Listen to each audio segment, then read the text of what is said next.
Hello, and welcome to I Couldn't Throw It Out, the podcast where I share the stories behind the treasures I've saved, and then we try to throw them out. In this episode, we go back in time to 1983 with Kiefer Sutherland, when he was 16 years old and gave me his very first interview. I used to sit at home and wonder why the hell I was going to school and doing all this stuff when I could be out in the real world, really making a big bang out of life. You think I can throw out that tape and all the things I saved for my 2 days with Kiefer? Well, keep listening. I couldn't throw it out.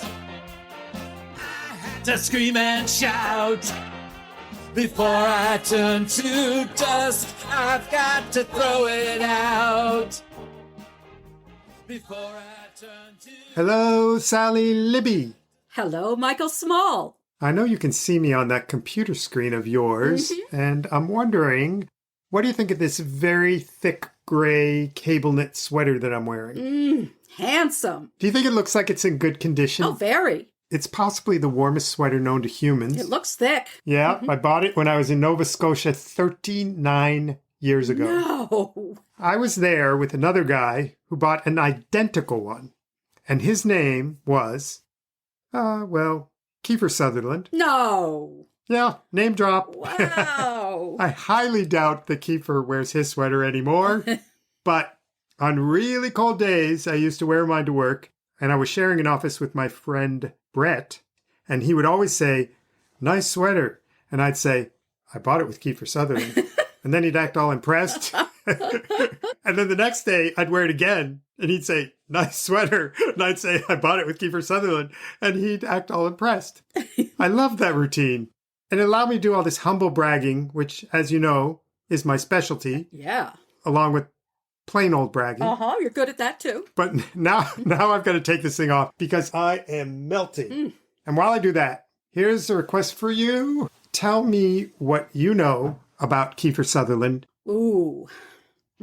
Well, I don't know much about him because I've been so focused on his father all these years. Donald Sutherland is one of my favorite actors. But I do know Kiefer was in 24. Yes. But guess what? He was also in a boatload of big movies. Like what?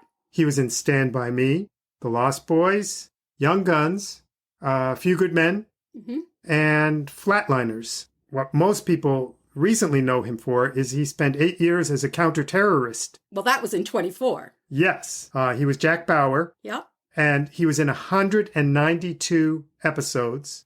Won him a Golden Globe, an Emmy, and 2 SAG Awards. Oh, wow. Go Kiefer. Yeah, but I have a confession to make. Before this month, I don't think I've seen any of Kiefer's movies or TV shows. And it's not so earth-shattering, except that I bought that warm sweater with Kiefer after he gave me an interview. And I am pretty sure it was the very first interview of his career. How old was he? He was 16 years old, 2 weeks short of his 17th birthday. I suppose I should be honest and say that until recently, this fact was not topmost on my mind. But then I dug into one of my boxes and pulled out another one of my treasures. Of course. It's the cassette tape of that interview, recorded way back in 1983, plus a folder full of all the related information. It was like a time machine. Zoop! Brought me right back there. So for me, this is really the story of 2 young people. One who was competent and comparatively mature, who gave his employers exactly what they needed. And of course, that was Kiefer. And then there was me, a very ancient 26-year-old. This was one of my first people assignments that required out-of-town travel. Plane flights, a hotel room, expense account meals. It was all so exciting. Now let me ask you, do you have any theory why People magazine spent good American dollars to send a beginner like me to interview Kiefer Sutherland in Nova Scotia? Well, you and Kiefer were both green, pretty green, so maybe they thought that you two would have a good rapport. Basically, you're right, because these days, if you said, "I'm going to go interview Kiefer Sutherland," people would say, "Wow, cool." but back then, not so much. They would say, who? Yeah. And the top reporters were very busy with the big stars of the time. You know, John Travolta, Duran Duran, the cast of Dynasty. Remember that show with Joan Collins as the evil Alexis Carrington? Yeah, it was nasty. So if I were a pro, I would have been sipping some drink, Mai Tais, with Joan in the lounge of the Beverly Hills Hotel. But when the editors said, we need someone to go to the far end of Nova Scotia in the cold of December to interview Donald Sutherland's 16-year-old kid, the pros just weren't into it. So I got the gig. When you met this teenager, what was your first impression of him? When I was with Kiefer, I didn't have the slightest hint that he'd have a big career. For one thing, our location didn't reek of superstardom. It was this tiny town called Sydney. That's where Kiefer was filming the lead role in a movie called The Bay Boy. Ever heard of it? No. Yeah, I didn't think so. Liv Ullman played his mother, and the director and the screenwriter was Donald Petrie, who had just released the movie Fort Apache, the Bronx with Paul Newman. Did you see that one? I've heard of it, but I never saw it. Yeah, well, I think the critics would like to forget it too, from what I read. It was about violence and poverty and police in the South Bronx. And The Bay Boy is just about the opposite kind of movie. It involves a crime, but it's very quiet and thoughtful. It's based on the true story of Petrie's life as a teenager right in that area where they were filming. He auditioned tons of kids for the lead, but Kiefer was the one. Earlier today, I sent you an email with some information in it, and it has a quote from the director about why he chose Kiefer. Can you share that with us? Yes. It quickly became one of the easiest decisions I ever made. The first day I met Kiefer, I came back and told my wife about it. I said, the kid has a haunting quality. A haunting quality. Which I think his father does, too. It doesn't fit what I remember of him off screen. The truth is, actually, I barely remembered him. And then I turned on that tape. I started out by asking Kiefer if we should get chopsticks. And then, boom, I remembered. I interviewed him over lunch in a Chinese restaurant. Just to confirm that I didn't make this up, I searched on the interweb, and there it was. There's a picture of the restaurant where we ate, and believe it or not, it's still going strong almost 39 years later. All right. Do you think people are packing in because they want to touch the table where Kiefer and I sat? Probably not. As I listened to that tape, that picture, that place, the tablecloths, everything came more into focus. And I could see Kiefer right across the table. At the time, I did not know what I needed for the article, so I just asked him everything. That was my technique, part of the Michael Small School of Journalism. Just ask everything, since you don't know what you need. So I got, every detail. His height, he was 5'10". His weight, he was 145 pounds. And finally he looked at me and said, this is like going to the doctor for a checkup. Since you interviewed him when he was so young, did you get any juicy tidbits about his childhood? I think I learned more about his early life when I read about him in Wikipedia this week. So what I can tell you is a mix of what I found online and what he told me directly in 1983. For instance, I learned that Kiefer's full name is Kiefer William Frederick Dempsey George Rufus Sutherland. Good Lord! He needed a few extra names. He's named after Warren Kiefer, who was the director of Donald Sutherland's first movie. It was an Italian horror movie called Castle of the Living Dead. Christopher Lee was in it too, and there's no doubt that it was very scary in all kinds of ways. So Kiefer was named after a zombie movie? Then what happened? Kiefer and his twin sister Rachel were born in London in 1966, so they must have a little Austin Powers in them, I'm guessing. We know their father was a famous actor. What about their mother? Was she an actor too? How did you ever guess? Their mom was the actress Shirley Douglas. She was best known for acting on TV shows and live theater in Canada, though she also played Grandma in the movie Barney's Great Adventure. It looks as if she and Donald Sutherland were together for about 4 years. Both of Kiefer's parents were very active politically, protesting the Vietnam War and fighting for civil rights. Shirley started a Friends of the Black Panthers fundraising group, which led to an accusation that she tried to use an FBI check to buy grenades for the Black Panthers. But that case was dismissed at some point. Mm-hmm. And here's an interesting tidbit. Their grandfather was Tommy Douglas, the Premier of Saskatchewan. That makes Kiefer a hero in Canada because his grandfather championed the single-payer healthcare system that exists today. Oh, cool. So if you ever bump into Kiefer, please be sure to thank him on behalf of all Canadians. I definitely will. So did Kiefer take after his parents by getting the acting bug really early, or did that come later? Shirley is the one who encouraged Kiefer to try acting. He was in his first play when he was 9. It was a one-act play called Thrown a Straw by Don Freed, who is still writing plays to this day. And after Shirley and Donald split, she moved with the kids from LA to Toronto. Did you remember if he gave you any sense of what he was like as a kid? Was he a good boy or a hellion? I don't think this is going to come as a huge surprise. He told me that his sister Rachel was a real bookworm, but he was kind of a naughty boy. He didn't pay attention in class, and he was asked to leave one school for bad behavior. When I met him, he still had a bit of the bad boy image. He was already chain-smoking Craven A cigarettes. So I asked him about that, and here's what he said. When did you start smoking so heavily? Do I smoke heavily? Yeah. Me? You're gonna ask that in this interview? Yeah, why not? About a week ago. Oh. No, I got very worried about that because I saw a magazine with Matt Dillon. It said Matt Dillon smokes. Is that right? What does that mean? Is it right for him to smoke? Is it right for no, a youth to that smoke? On the other hand, this may seem like a contradiction, but I also asked him about high school athletics, and he was a star runner in Toronto. But before I play this clip, 2 things to notice. I'm going to interpret it as a good sign that he liked me enough to kid me about the way I said Toronto.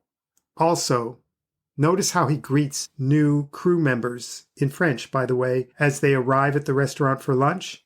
He didn't let the fact that he was the youngest one keep him from being the big man on campus. He was going to greet everybody as they arrived. So, here we go. Were you serious, Turner? Yes, I was definitely very. So that was in Toronto. In Toronto. Yes, it was in Toronto. While you were looking for your work for No, years. I got running in Toronto before I was looking for my work. Oh, in No. Toronto. Toronto. And, Toronto. Bonjour, Pierre. Montreal. Comment ça va? Very good. So you were running in when you were 14, 13, 13, 14. Yeah. and you did hockey in LA. Did you do hockey in Hockey in LA and Toronto. Toronto. What did you run? 400 meters. You want to hear the time? I used to run it in 52 seconds. I was ranked in Ontario, one of the top runners in Ontario. Yeah. This must be how he got the part in 24, because he was always running after the bad guys. Or running from them. So did he get any acting breaks before he ended up in Nova Scotia? I wouldn't exactly call it a big break, but when he was 15, his dad helped him get a small part in the Neil Simon movie, Max Dugan Returns. After that, he pretty much lost interest in school, and he was determined to be an actor. He got an agent. He was 15. Then he went home to Toronto, and he moved out on his own, got his own apartment. He was 15. This is what he told me about it. The whole thing about you leaving home raises the question: why did you leave home? Was there a specific problem? Or? No, there were no problems. I wasn't doing very well in school, and I just, for some reason, I always had wanted to be older than I was. I always had older friends. I always did things with them, and I always wanted that. And I felt that if I moved out, maybe I could do things my own way and do them on my own time, and things would improve. And luckily enough for me, they did. You skipped all these years. Does it have something to do with the life you lived, or what? No, my father, I've seen my father do his work, and when I was very young, I saw him go off to big things, and my mother doing her thing, and I used to sit at home and wonder why the hell I was going to school and doing all this stuff when I could be out in the real world, really making a big bang out of life. Mhm. I never wanted a 9-to-5 job or any structure like that. It's just the way I was brought up, Yeah. I think. I was brought up very independent. My parents... How did your parents respond when you said, Mom, Dad, I'm moving out on my own? I didn't tell them. I Oh, did it. so you just sort of left. No, no, because see, parents are very, very wonderful with this thing. You tell them something, they say, no way, forget it. You do it, Yeah. and they go, are you all right? Oh. So I did it, and they phoned up and asked me if I was all right and if I needed any help. And my father helped me out, and my mother helped me out. Where'd you get the rent money? My father helped me out, and I made all these grand promises that I'd pay him back as soon as I got a job, and I didn't get a job for about a year and a half, and now I've got a job, and I'm all ready to pay him back, and he said no. When he got his own place, he started trying out for acting jobs. He tried out for dozens of them. For 2 years, he didn't get a single part, nothing. And when he got a lead in The Bay Boy, he was over the moon happy about that, maybe until I showed up. Because I have been told that my story was for the heirs section in People. That was the section about famous people's children. Mm-hmm. So I felt I had to pound him, pepper him, pelt him, pummel him with questions about his father. Every time we talked about something else, I brought it back to his father. What is amazing is that Kiefer did not get flustered for a second. He just accepted it. Yeah. Mm-hmm. If you had asked me that much about my father, I would have run out of the room. But his being Donald's son didn't seem to help him get a part. Yeah, that's true. I'd say he took it like Jack Bauer facing a world full of terrorists. He just went right through it and didn't let it faze him. So here's an example of me asking him about his dad. Probably early to start saying this, but I mean, realistically, you have Donald Sutherland stamped on your face, so to speak. Yes, I do. And how do you feel about that when people recognize it? You know, is there any uneasiness about that, or? Oh, sure there is. Because, you go into an audition, people are there saying he's going to get the part because that producer knows his father or respects his father. Which isn't true, because no one's going to lay down the money they do for an actor like this and for a favor. That's ridiculous. But you can't help getting upset because you know those people are thinking it, regardless if they believe it or not. Yeah. Because I didn't get work for an enormous amount of time. Extra work, anything. I got nothing.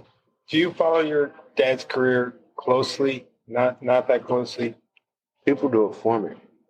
They always tell me what he's doing. How often do you speak with him?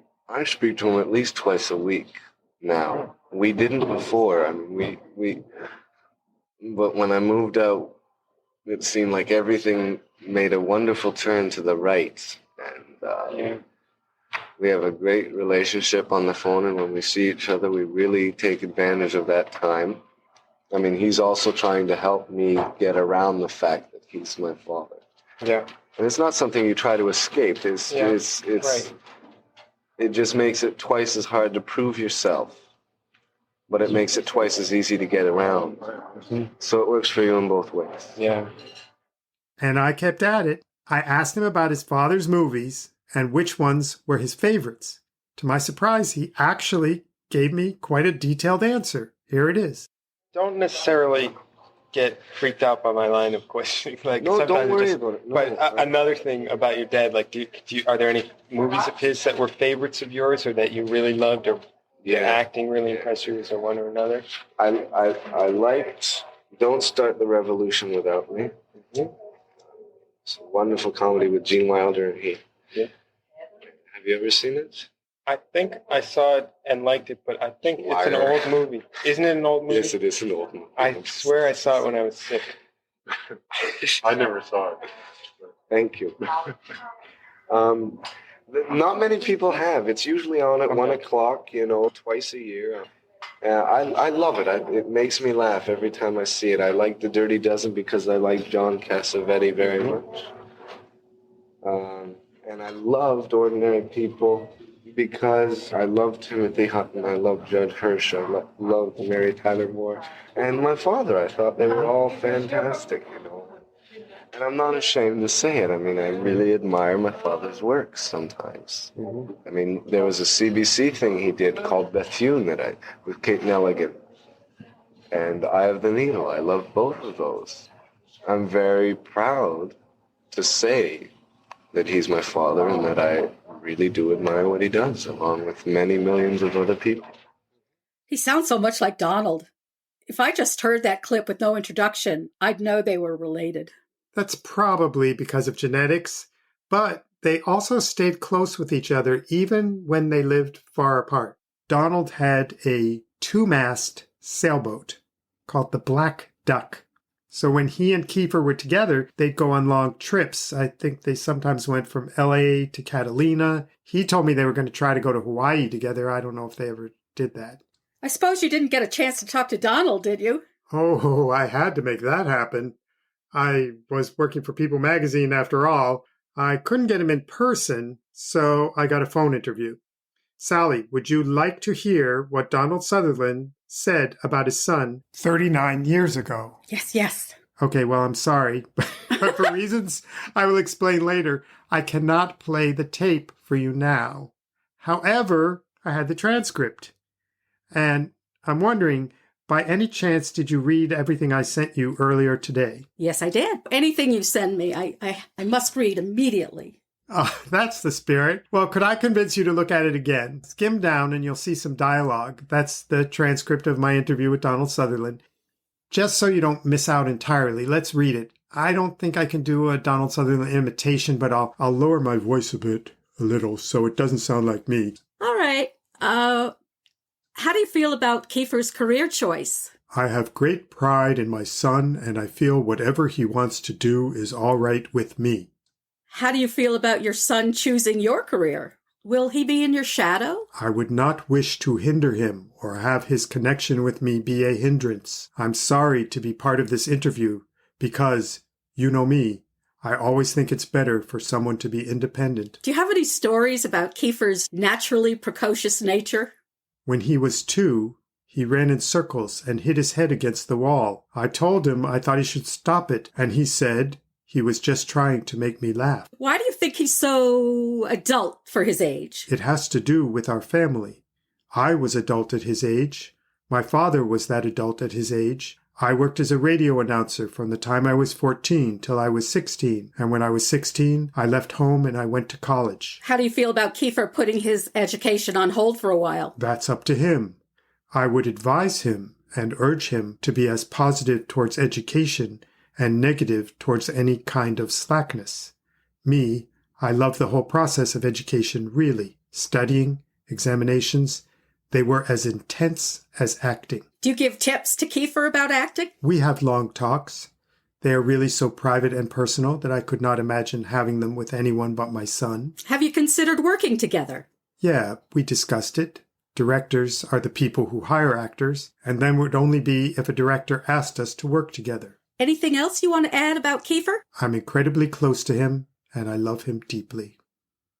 And that's all we got. He speaks in such a formal way. I wonder what was going through his head during the interview. I think he was thinking something like, talking to People magazine makes me wish I were dead. But if it will help my son, I'll do it. I wish I could play the tape because you'd hear the most embarrassing moment that I left out of the transcript intentionally, because it's my clearest memory from the whole story.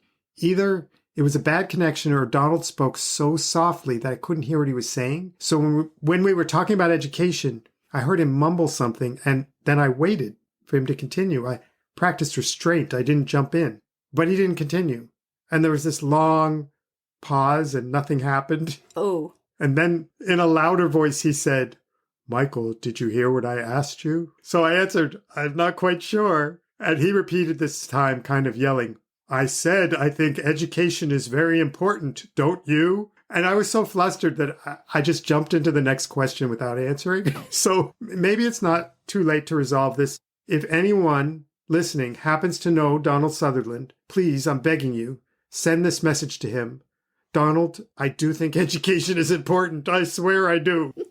You may remember, Sally, one of the signature guidelines of the Michael Small School of Journalism at that time, I maintained that you had to reveal things about yourself in order to get others to talk with you. And in my defense, I spent 2 days with Kiefer, and it might have been weird if I didn't say anything about myself for the whole time. Mm-hmm. But of course, when he was answering my endless questions about his father, I felt compelled to tell him about my father and what my father pushed me to do. Mm-hmm. This is how I learned something about Kiefer that probably no one else knows. Listen to this.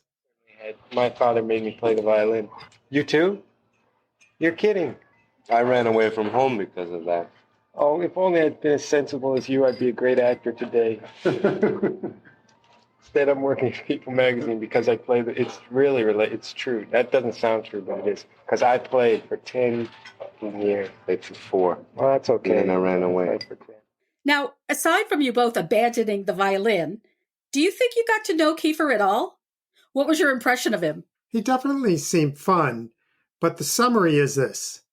Most of the time, Kiefer, as a teenager, seemed way more mature than I was as a working adult. He had traveled the world. He knew life in Hollywood. When he spoke, he often sounded very serious and grave, like his father. He was already dating an older woman, his co-star in the movie, Leah Pinsent, who was 19.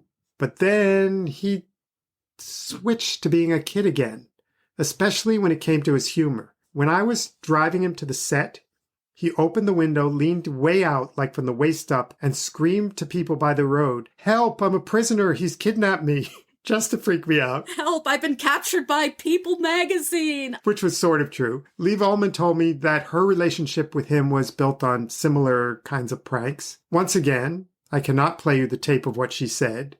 So can we try role-playing again? Sure. This time I'll be me, and you can be Norway's greatest living actress. All right.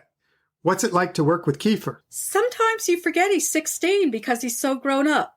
I was going to mother him, and instead he's fathering me. Can you tell me an incident to back all that up? Sometimes we have to take the same car to the set. A lot of actors are not on time, especially young ones who don't know how important it is. I've never seen him late. I've never seen him tired and not knowing his lines because of that, or complaining that he's getting bored. It's very unusual for a youngster, and it's not because he's overeager to please. It's because he's made a decision in life. He wants to do his best. And then this is where Kiefer starts approaching us, and Liv sees that he's coming closer and that he hears us. And then she says, Kiefer is such a terrible, difficult child. So much trouble. "Do you play practical jokes on each other?" He'll talk about our jokes for days. He still hasn't managed to pay me back because we're on our guards. But he has his little plans, and they are so dramatic. He'll say, "I heard the hotel you stay in fell down yesterday." And that's all of it. My entire conversation with Liv Ullman. It's a little hard to capture this kind of thing after it happens, but I got a little taste of it during our lunch at the Chinese restaurant. The photographer was going to the restroom, and he asked us to order a beer for him.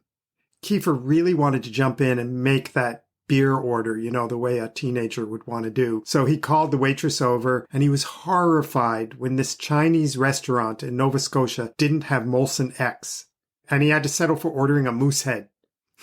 And as the waitress walked away, he grabbed my recorder and said this into it. "Anyone in civilization never come to the restaurant in Sydney, Nova Scotia, okay? Thank you." Just to be clear to anyone in Nova Scotia, he was just talking about the beer. The food was fine, and if you're ever in Sydney, you will enjoy the food at this restaurant. Now, we got that out of the way. It's time for the sad part. I had to go back to New York with my cassette and my notes. And your sweater. And my sweater. And I tried to write a story that included a lot about Donald Sutherland while also conveying Kiefer's rambunctious personality. Now, these days, a website editor might give you maybe 3 hours to write up a 200-word story. But our pace at magazines was more leisurely. I shut my office door, because we had offices back then, and I clacked away at my IBM Selectrix typewriter for days, version after version. We used to type on this paper with a grid on it that matched the width of a magazine, so we could get a sense of how long the story would be when it was on the page. Mine was way too long, especially for a story about an actor's kid, but I had so much material that I found so fascinating. I just couldn't leave it out. So the story went through 2 rounds of editing, and then it got to Pat Ryan, who was the managing editor of the magazine at the time. Pat later became one of my mentors. She taught me so much, and I really respected her. For one thing, whenever anyone did a good job, she would write a personal handwritten note.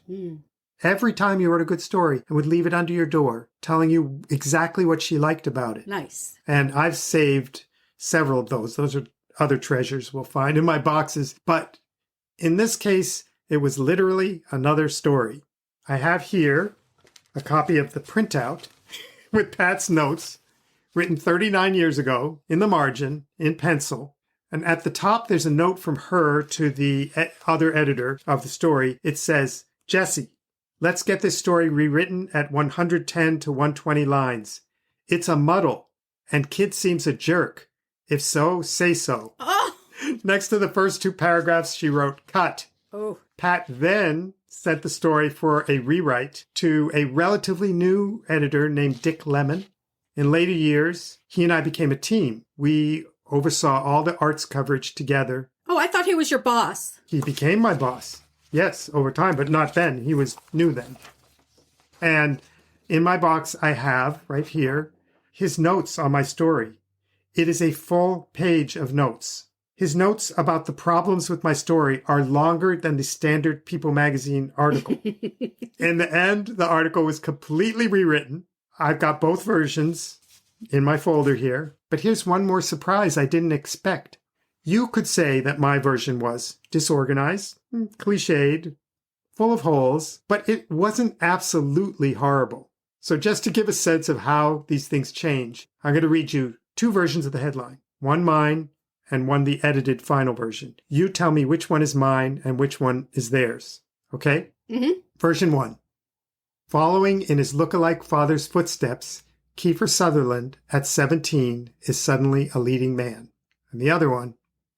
Ducking his dad's long shadow, Kiefer Sutherland gets an early start as a spunky leading man. The first one is yours? Wrong. No! I like yours better. People will think I paid you for that. That makes me so happy. I have both copies of the story. Maybe I'll share them with you or put them on the website and people can decide which one was better. The story finally came out in April of 1984. And in the mail, I got this note. It's from Paulo Oliveira, who was a promoter of the movie. And it says this: "Michael, just a short note of thanks for your work on the Kiefer Sutherland article. It worked out very well, I thought. Good job." All right. So I guess it takes a village and a few great editors to teach me how to write a good story. But the key point that gets lost in all of this is the movie. Which is the only reason you got to meet him. How was the movie? Did Kiefer do justice to the role? When you're on a movie set for a day, it is pretty much impossible to get a sense of anything. I did not witness any great acting skills from Kiefer. And by the time my story came out in 1984, when he was 17, I completely forgot about the movie. I never went to see it. So after I pulled this out of my box, Cindy and I decided, let's watch The Bay Boy. And when it began, I was cringing because the music is very dated and the first scene is really old-fashioned. But guess what? You liked it. It's a really good movie. Oh, great. I'll have to see it. We highly recommend it. It's free on YouTube. And Kiefer is great in it. Wonderful. So natural. The director was right. I never would have expected a 16-year-old could do this. But Kiefer is really talented. He delivered. It sounds as if he had talent from the start. Maybe he grew into exactly the person you'd expect him to be. I told you he was rambunctious as a kid, and that definitely continued into adulthood. Like his personal life, it was pretty lively. First, he married actress Camelia Kath, who is 13 years older than he is. 3 years later, after they had a daughter, they divorced. Then, you may remember, back in 1991, he was supposed to marry Julia Roberts, right? Mm-hmm. But she called it off 3 days before the wedding. About 5 years after that, Kiefer married Kelly Wynn, and they separated 3 years after that. Meanwhile, Kiefer was arrested 4 times for drunk driving. The first time was in 1989, and after the last time, which was in 2007, he had to spend 48 days in a county jail. Okay. Kiefer. Definitely a low point, but at least he didn't repeat it. And there were better achievements too. Kiefer kept acting in movies and TV shows. That included a Western called Forsaken, where he and his dad played father and son. That was the first time they acted together since he had that bit part in that 1982 movie Max Dugan Returns. And he had lots of other interests. In the 1990s, he toured with a rodeo circuit. Now that's rambunctious. What did he do in the rodeo? He was swinging a lasso to rope cattle while riding a horse. He and his partner actually won a U.S. team roping championship in 1998. Now he seems to have calmed down a bit. He's engaged to his girlfriend, Cindy Vela. She's an actress, a model, and a saxophonist. And she's 12 years younger than he is. After all of this, I wonder if he feels content with his life. If he really did what he wanted to do. I bet he has mixed feelings, just like the rest of us. But he definitely reached some of his goals. Back when I met him, Kiefer told me he wanted to be both an actor and a musician. I know that he let my father down because he quit the violin. Well, you're guilty on that front, too. Unlike me, Kiefer redeemed himself musically. He was playing classical guitar when I met him, and he stuck with it, though he switched to a different genre. Since 2016, he has recorded 3 country albums. Have you heard them? Are they any good? I'm not a huge country fan, but you can tell the music's really good. He wrote the songs with Jude Cole, who is very respected. They got good reviews, and he even performed at the Grand Ole Opry. Wow. The guy is really talented. I'll put the links to his YouTube videos on our site, throwitoutpodcast.com. Thank you. I'll give a listen. Going back to acting, The Stuff in the Box inspired Cindy and me also to watch 24 for the first time. Yep. That show is way too suspenseful. Okay, I'm going to see that too. All 192 episodes. I had to crouch behind the sofa to hide from what was on the screen because I couldn't be in the same room with it. It was too tense. Yeah, we highly recommend it. It's on Amazon Prime. It will not lower your blood pressure, but Kiefer is excellent in it. It's kind of strange. You might even say a little haunting, because Kiefer plays a dad who is trying to deal with a rambunctious teenage child. I wonder if his father said to him, "Now you know what I went through." I have a feeling that Donald is pretty proud, especially since so many family members followed his career path. Kiefer's twin sister Rachel has been a post-production supervisor for films in Toronto. Kiefer's daughter Sarah is also an actress. She played the vice president's daughter on the TV series Veep. I guess those acting genetics are really strong. They are, but sadly, it's time to figure out if I can throw out these objects from my box. But this time I have a new approach. I sent you a list of the items I collected. You read them out, and I'll make a case of why I can't throw it out. And we'll see how I do. Okay. Hit me with the first one. 16-year-old Kiefer publicity shot. I mean, you don't want me to throw this out, do you? You want to shred this? This is history. Who has a picture of Kiefer Sutherland at 16? Give it to somebody who's obsessed with Kiefer. Find somebody. All right. Well, I'm not shredding that. Okay. Next. Oh, request sheet for a photographer. Okay, let me see. I got to get that here. Okay, this is interesting for a few reasons. I mean, it tells you what it was like when you had to write up these forms. I put Rush, super incredible Rush, Rush, in all capital letters at the top. And there's a lesson in that right there. Yesterday's Rush, Rush, Rush is today's Who Cares? But what's interesting is I turned it over, and on the back is a to-do list from 1983. Did everything get done? Well, there's a reminder that I need to bring deodorant, a razor, pens, and a pad when I go to interview Kiefer, just so I didn't forget the deodorant. That's good. There's call Andrea, which is often on my to-do list. That's my cousin Andrea. And there are various other people I'm supposed to call here, but I don't remember all of them, except there was a note here that said, call Joe Dolce. Now, Joe Dolce was the doorman at the area nightclub, and he was extremely powerful. That was the club everyone wanted to be at, and if he didn't want to let you in, you didn't get in. He was a very smart, talented guy, and I think he just had this job because it was crazy and fun. He went on to run Details magazine and became an editor, and I think is still an editor now. So I just thought, you know what? I don't know if I called him then, but I went on LinkedIn and I looked for him and I found him and I sent him a note. I said, I don't think you'll remember me, but I found this note on my Kiefer Sutherland file to call you, and so I'm getting in touch with you. He wrote back and he said, of course I remember you. Kiefer Sutherland, not so much. A good one. I don't know. I feel like this to-do list has some value. Mike, something's got to get thrown. All right, I'll put it into the maybe file. What's next? Dick Lemon's critique. Okay, here it is in my hand. And all the problems, like before line 79, when we get to the first movie role, we need better anchoring about what he's like and what he's been doing. Not a bio, but a clear summation of his struggles, personal and professional. It's such good advice. I don't think we can throw that out. Okay, what's next? My list of questions for Kiefer. Why did you go into acting? What was the appeal? Has it lived up to your hopes? Committed to staying with it? Was your mom a radical influence? Give it a shred. I'll put in the maybe column. Okay, what's next? Itinerary for the Nova Scotia trip. That we can get rid of. It was an Air Canada flight. Okay, next. Writer's first draft of the story. Yeah, I happen to have a few copies of it. Maybe I could only keep one draft. Next. All right. Edited version of the story with notes from managing editor Pat Ryan. It's humbling. You got to have something like this around to remind you not to get a big head. And is that it? That's it. Oh, and the transcript. I guess if I digitize the tape, we don't need the transcript. No. All right. I'm going to take the definite shred pile so that we'll have some progress today. And here we go. I am about to put them in the shredder. And... Yay. Oh, there it goes. Look, here's a copy of my story. Woohoo! Never will exist for humanity. You have said that I didn't shred anything during this season, and I want you to know you just heard the shredder. Yay. That was painful.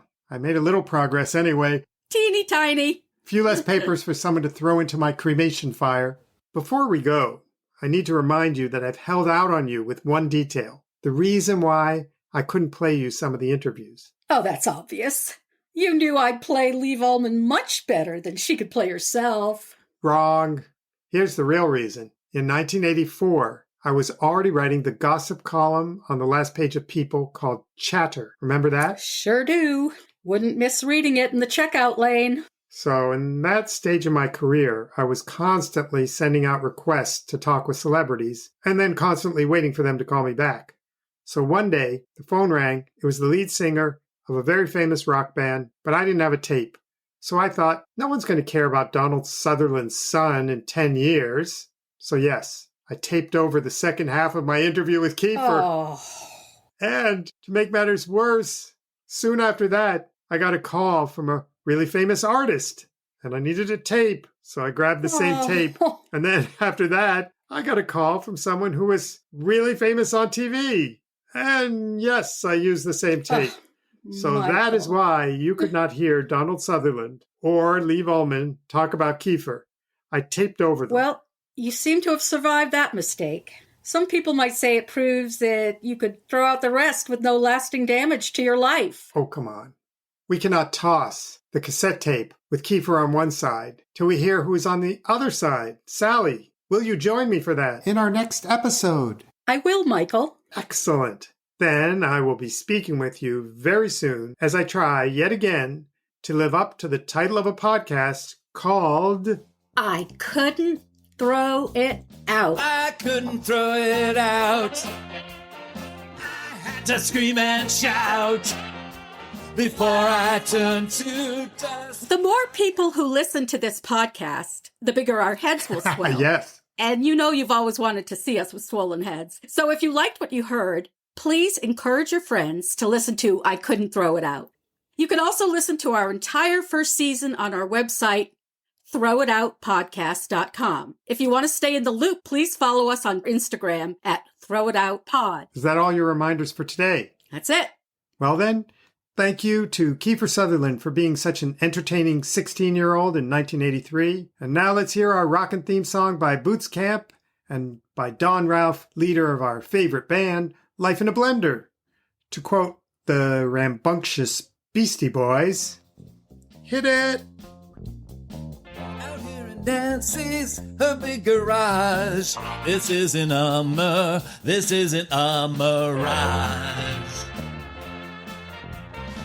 Decades of stories, memories stacked. There is a redolence of some irrelevant facts. Oh, I couldn't throw it out. I had to scream and shout. It all seems so unjust, but still I know I must. Before I turn to dust, I've got to throw it out. Before I turn to dust, I've got to throw it out. But I couldn't throw it out. I couldn't throw it out. I'll sort through my possessions in these paper sessions. I guess this is what it's about. The poems, cards, and papers, the molten, musty vapors. I've just gotta sort it out. Oh, I couldn't throw it out. No, I couldn't throw it out. No, I couldn't throw it out. I couldn't throw it out.